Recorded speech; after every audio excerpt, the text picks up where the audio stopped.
नमस्कार, मैं हूं सत्यपाल और आप देख रहे हैं CWB हिंदी न्यूज।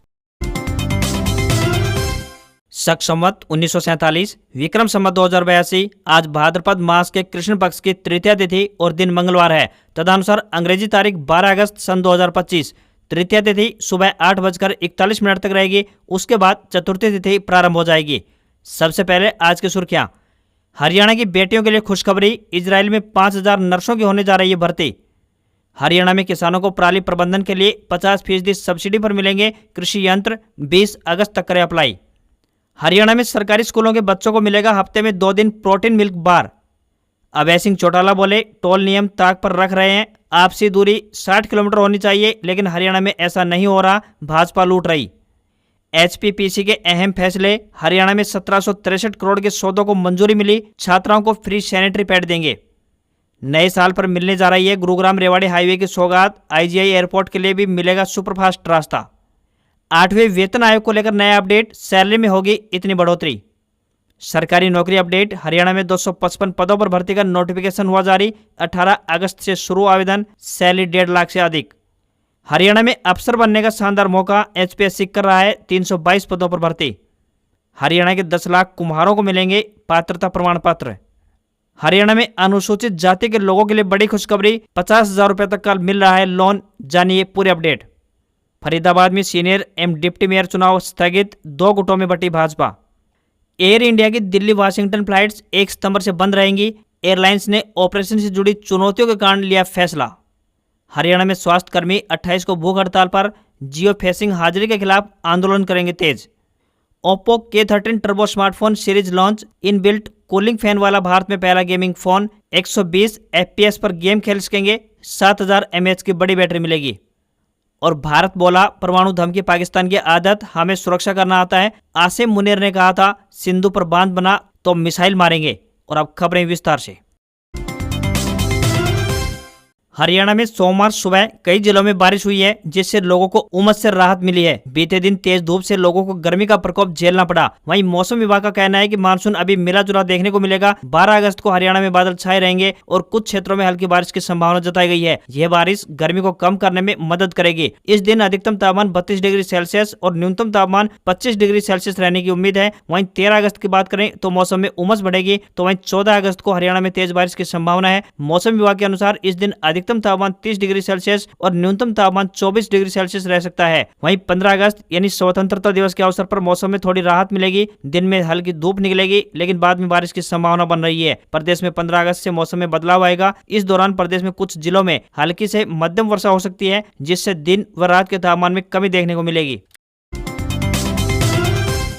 अगर आप बेरोजगार हैं तो ये खबर आपके लिए महत्वपूर्ण है। हरियाणा सरकार कौशल रोजगार निगम के तहत युवाओं को विदेश भेजने का सपना साकार करने जा रही है। बीते दिनों भी युवाओं को विदेश में रोजगार दिलवाया गया था और आगे भी सरकार उन्हें विदेश में नौकरी का अवसर देने की तैयारी कर रही है। हाल ही में बात करें तो इजराइल में 225 निर्माण वर्करों और 30 युवाओं को जर्मनी में नौकरी दिलवाई गई है। रूस, स्लोवाकिया, नॉर्वे और जर्मनी में 150 युवाओं को रोजगार दिया जा चुका है। इसी कड़ी में संयुक्त अरब अमीरात यानी UAE और दुबई के लिए 100 ड्राइवर की मांग की गई है, जिसे सरकार द्वारा पूरा करवाने की प्रक्रिया जारी है। HKRN और विदेश सहयोग विभाग मिलकर राज्य के युवाओं को विदेशों में नौकरी दिलाने का काम करेंगे। इससे फायदा ये होगा कि प्रदेश के युवाओं को न तो फर्जी ट्रैवल एजेंसी का शिकार होना पड़ेगा और न ही उन्हें अवैध रूप से विदेश में छुपकर काम करने की जरूरत पड़ेगी। मुख्यमंत्री नायब सिंह सैनी के सलाहकार पवन चौधरी के अनुसार पूरे देश से इजराइल में तकरीबन 5000 नर्सों की मांग की गई है। हरियाणा की नर्सों की संख्या सबसे अधिक है, इसलिए अनुमान है कि प्रदेश में सबसे अधिक नर्सें इजराइल में सेवा देने जा सकती हैं। हरियाणा कौशल रोजगार निगम को इस काम का जिम्मा सौंपा जाएगा। जैसे ही सरकार से हरी झंडी मिलेगी, उन्हें विदेश भेजने की प्रक्रिया प्रारंभ कर दी जाएगी। औसतन विदेश में नौकरी पाने वाले युवाओं को 2.25 लाख रुपए तक मासिक वेतन दिया जा रहा है। राज्य सरकार प्रदेश के युवाओं को विदेश में नौकरी दिलाने के लिए करीब 50 देशों से संपर्क साधे हुए है।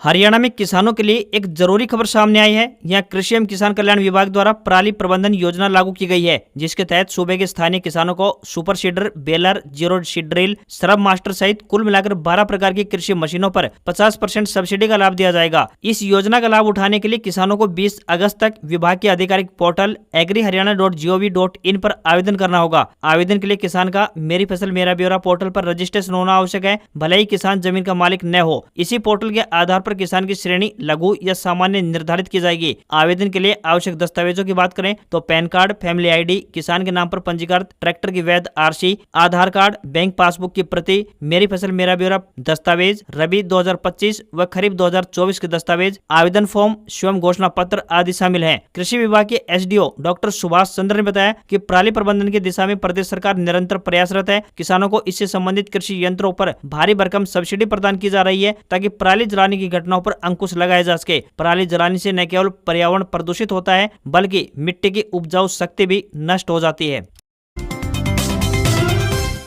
हरियाणा के सरकारी स्कूल के विद्यार्थियों के लिए अच्छी खबर सामने आई है। दरअसल सरकारी विद्यालयों में पढ़ने वाले विद्यार्थियों को मुख्यालय द्वारा प्रोटीन मिल्क बार उपलब्ध करवाए जाने का निर्णय लिया गया है। सरकारी विद्यालय के बच्चों के पोषण और स्वास्थ्य को लेकर शिक्षा विभाग द्वारा 11 अगस्त 2026 तक अनुबंध के तहत इस योजना को जारी रखा जाएगा। इस योजना के अंतर्गत निर्धारित तिथि पर हर सरकारी विद्यालय में सप्ताह में 2 दिन तक वितरण कार्यक्रम आयोजित होगा। सरकारी विद्यार्थियों में कुपोषण को रोकने, ऊर्जा से भरपूर आहार उपलब्ध करवाने और पढ़ाई में एकाग्रता बढ़ाने के उद्देश्य से हरियाणा सरकार द्वारा ये कदम उठाया गया है। प्रोटीन मिल्क बार में शारीरिक विकास में सहायक पोषक तत्व शामिल होंगे जिससे कि बच्चों की मानसिक क्षमता भी बढ़ेगी। शिक्षा विभाग ने स्कूल प्रबंधन को विद्यार्थियों के लिए वितरण व्यवस्था दुरुस्त और पारदर्शी बनाने के लिए निर्देश जारी कर दिए हैं।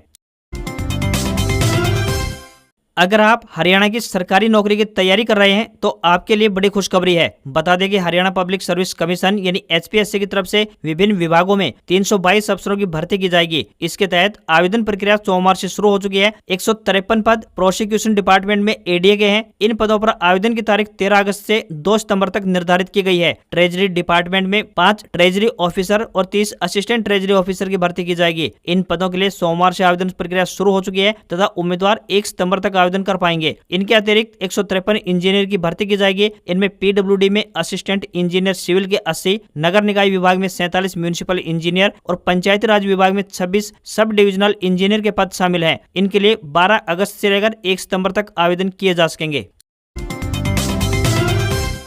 हरियाणा सरकार द्वारा अनुसूचित जाति के लोगों को आर्थिक सहायता प्रदान करने के लिए निरंतर प्रयास किए जा रहे हैं। इसी कड़ी में एक महत्वपूर्ण योजना की शुरुआत की गई है जिसके तहत हरियाणा अनुसूचित जाति वित्त एवं विकास निगम पात्र लोगों को 50,000 रुपए तक का लोन दे रहा है। यह आर्थिक सहायता उन्हें खुद का व्यवसाय शुरू करने के लिए दी जा रही है। इससे न केवल लोगों को आर्थिक मदद मिलती है बल्कि वे कम ब्याज दर पर और सब्सिडी जैसे अन्य लाभ भी प्राप्त कर सकते हैं। आवेदन की अंतिम तिथि की बात करें तो 21 अगस्त है, जबकि प्रक्रिया 4 अगस्त 2025 से शुरू हो चुकी है। प्रदेश सरकार द्वारा 2 प्रकार की योजनाएं शुरू की गई हैं। पहली योजना की बात करें तो यह है सर्वाधिक ऋण योजना, जो उन व्यक्तियों के लिए है जो निश्चित अवधि के लिए लोन लेकर अपना व्यवसाय शुरू करना चाहते हैं। दूसरी योजना की बात करें तो यह है सूक्ष्म वित्त योजना, जो छोटे पैमाने की आवश्यकताओं के लिए पूर्ति के कारगर है। इस लोन पर वार्षिक ब्याज दर केवल 6.5% है, जो अन्य दरों की तुलना में काफी कम है। यदि कोई लाभार्थी समय पर लोन का भुगतान करता है तो उसे ब्याज दर में 4% की विशेष छूट दी जाती है। 50,000 रुपए तक के लोन पर परियोजना लागत का 50% तक सब्सिडी भी उपलब्ध है। जरूरी दस्तावेजों की बात करें तो पहचान और निवास प्रमाण पत्र, बैंक डिटेल्स, आय प्रमाण पत्र, शैक्षणिक प्रमाण पत्र, जाति प्रमाण पत्र और 2 पासपोर्ट साइज फोटो की आवश्यकता होगी। आवेदन करने के लिए 2 तरीके हैं। ऑफलाइन आवेदन करने के लिए अपने जिले की जिला अनुसूचित जाति वित्त एवं विकास निगम कार्यालय में जाकर फॉर्म जमा करवा सकते हैं। साथ ही ऑनलाइन आवेदन के लिए निगम की आधिकारिक वेबसाइट hscfdc.org.in पर जाकर भी ऑनलाइन माध्यम से फॉर्म भर सकते हैं।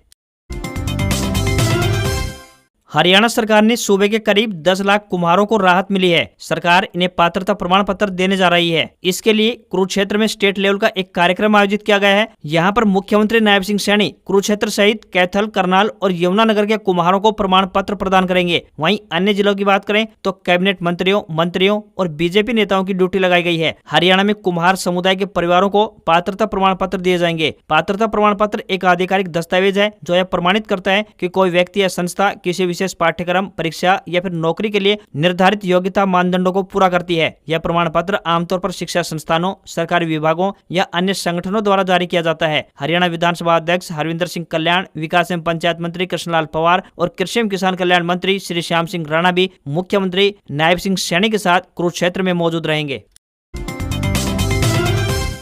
हरियाणा के मुख्यमंत्री नायब सिंह सैनी की अध्यक्षता में उच्चाधिकार प्राप्त क्रय समिति की एक बैठक का आयोजन किया गया, जिसमें राज्य के विभिन्न विभागों से जुड़ी लगभग 1763 करोड़ रुपए से अधिक की विभिन्न वस्तुओं के खरीद प्रस्तावों एवं रेट कॉन्ट्रैक्ट को स्वीकृति प्रदान कर दी गई है। बैठक में सरकारी स्कूलों में छात्राओं को निःशुल्क सैनिटरी पैड उपलब्ध करवाने के प्रस्ताव को भी मंजूरी दी गई। मुख्यमंत्री नायब सिंह सैनी ने बैठक में स्पष्ट निर्देश दिए कि गुणवत्ता पर विशेष ध्यान दिया जाए और तय समय सीमा के भीतर पूरा काम किया जाए। उन्होंने कहा कि राज्य सरकार की प्राथमिकता जनता को बेहतर और गुणवत्तापूर्ण सेवाएं उपलब्ध करवाना है। लगभग 12 करोड़ रुपए की लागत से 29 नई 52 सीटर बसें और 6 मिनी बसों की खरीद की स्वीकृति प्रदान की गई है। इसके अलावा विद्युत आपूर्ति को बेहतर बनाने के लिए दक्षिण हरियाणा बिजली वितरण निगम और उत्तर हरियाणा बिजली वितरण निगम द्वारा लगभग 234.19 करोड़ रुपए की लागत से LT, XLPE आर्म्ड केबल, विभिन्न पोल और 20 kVA ट्रांसफार्मर्स की खरीद की भी मंजूरी प्रदान की गई। बैठक में सरकारी स्कूलों में कक्षा 6 से लेकर 12 तक के छात्रों को निःशुल्क सैनिटरी पैड उपलब्ध करवाने के प्रस्ताव को मंजूरी प्रदान की गई। इसके अलावा बैठक में डिजिटल सेवाओं के विस्तार और ई-गवर्नेंस को मजबूत करने के लिए उपकरणों के आधुनिकीकरण पर भी जोर दिया गया। हरियाणा में स्वास्थ्य विभाग के डॉक्टर्स एवं कर्मचारी 28 अगस्त को सभी सिविल सर्जन कार्यालयों पर 24 घंटे की भूख हड़ताल करेंगे। इससे पहले 22 अगस्त को होने वाले विधानसभा सत्र से पूर्व सभी विधायकों और सांसदों को जियो फेंसिंग लोकेशन आधारित उपस्थिति प्रणाली के विरोध में ज्ञापन सौंपा जाएगा। कमेटी नेताओं के अनुसार स्वास्थ्य मंत्री आरती सिंह राव ने 8 जुलाई को कर्मचारी नेताओं को भरोसा दिया था कि इस मुद्दे पर समाधान निकाला जाएगा और किसी को जियो फेंसिंग के लिए बाध्य नहीं किया जाएगा, लेकिन कुछ अधिकारियों द्वारा लगातार इस संबंध में पत्र जारी किए जा रहे हैं। कर्मचारी नेताओं का कहना है कि जब विभाग में बायोमेट्रिक उपस्थिति पहले से लागू है तो जियो फेंसिंग की आवश्यकता नहीं है। उन्होंने इसे अव्यवहारिक और गैर कानूनी बताते हुए निजता के अधिकार का हनन करार दिया है। उल्लेखनीय है कि यह आदेश केवल स्वास्थ्य विभाग में ही लागू किया गया है। कर्मचारी नेताओं ने चेतावनी दी कि यदि 28 अगस्त तक मांगे नहीं मानी गई तो 31 अगस्त को पुनः बैठक कर आगे के आंदोलन की रूपरेखा तय की जाएगी।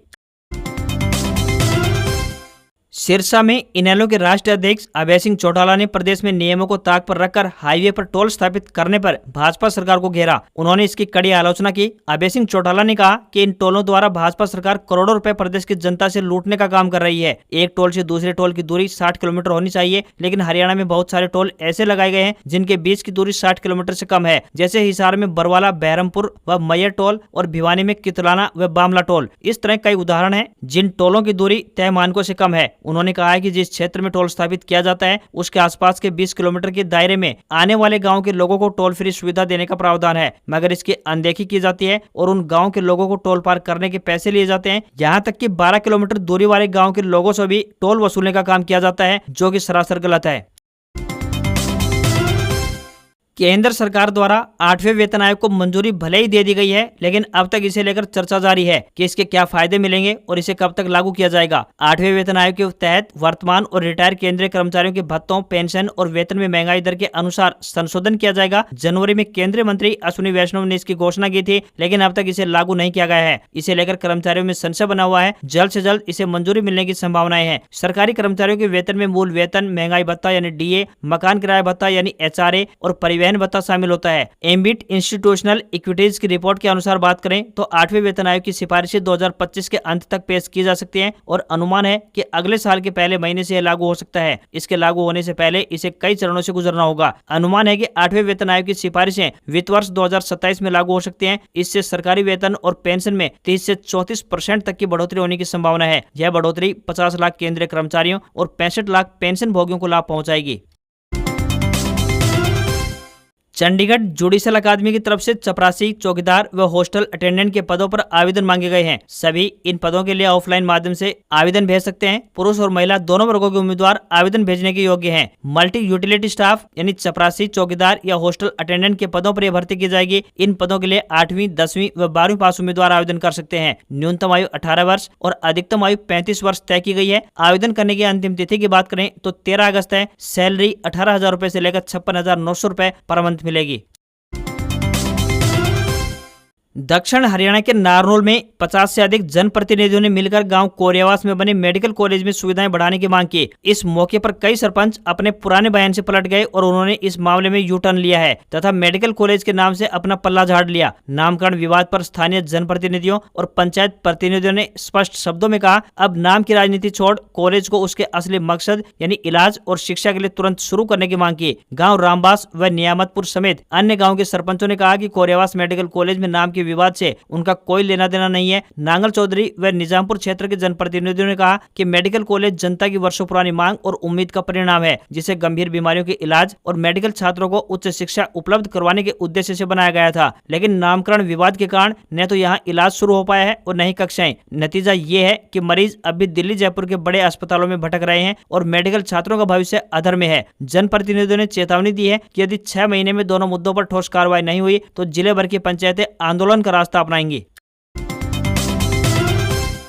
टेक कंपनी ओप्पो ने भारतीय बाजार में gaming smartphone series Oppo K13 turbo launch कर दी है। इसमें कंपनी ने 2 स्मार्टफोन ओप्पो K13 टर्बो और ओप्पो K13 टर्बो प्रो शामिल हैं। इनमें सबसे खास फीचर इनबिल्ट कूलिंग फैन है, जो स्मार्टफोन को हैवी गेमिंग के समय भी ठंडा रखता है। भारतीय बाजार में इस तरह के ये पहला स्मार्टफोन है। ओप्पो K13 टर्बो की कीमत की बात करें तो 27,999 रुपए से शुरू होती है, जबकि Oppo K13 turbo pro model की शुरुआती कीमत 37,999 रुपए है। कंपनी फोन के साथ 3,000 रुपए का इंस्टेंट बैंक डिस्काउंट और 9 महीने की नो कॉस्ट EMI का ऑफर भी दे रही है। फोन आज से ही प्री ऑर्डर किया जा सकता है और इनकी ऑनलाइन और ऑफलाइन सेल 15 अगस्त से प्रारंभ होने जा रही है। हफ्ते के पहले कारोबारी दिन भारतीय शेयर बाजार में सेंसेक्स 746 अंक चढ़कर 80,604 के स्तर पर क्लोज हुआ। निफ्टी में भी 222 अंक की तेजी रही और ये 24,585 के स्तर पर बंद हुआ। सेंसेक्स के 30 शेयरों में से 26 में तेजी और 4 में गिरावट देखने को मिली। टाटा मोटर्स, ट्रेंड, जोमेटो और SBI के शेयरों में 3.2% तक चढ़े। ICICI बैंक, एयरटेल और BEL में मामूली गिरावट देखने को मिली। निफ्टी के 50 शेयरों में से 44 में तेजी और 6 में गिरावट रही। NSE के PSU बैंक इंडेक्स में सबसे अधिक यानी 2.2% की तेजी रही। इसके अलावा रियल्टी में 1.86%, हेल्थ केयर में 1.17%, ऑटो में 1.06%, फार्मा में 0.95% और प्राइवेट बैंक में 0.81% की गिरावट देखने को मिली। वहीं 10 ग्राम 24 कैरेट सोना 985 रुपए घटकर 99,957 रुपए पर पहुंच गया है। इस साल सोना 23,795 रुपए अब तक महंगा हो चुका है। वहीं 1 किलोग्राम चांदी 1,231 रुपए गिरकर 1,13,501 रुपए प्रति किलोग्राम पहुंच गई। दिल्ली में 10 ग्राम 22 कैरेट सोने की कीमत 93,900 रुपए और 10 ग्राम के ही 24 कैरेट सोने की कीमत 1,02,430 रुपए पहुंच गई है। आज खबरों में बस इतना ही। देखते रहिए आपका अपना हरियाणा का सबसे बेहतरीन news channel CWB Hindi news. नमस्कार। इसी आशा के साथ आपका दिन शुभ रहे। आपके सुझाव और आपकी प्रतिक्रियाएं हम तक पहुंच रही हैं। आप भी अपनी प्रतिक्रियाएं और सुझाव नीचे दिए गए कमेंट बॉक्स के माध्यम से हम तक पहुंचा सकते हैं। इन सभी का स्वागत है। नमस्कार।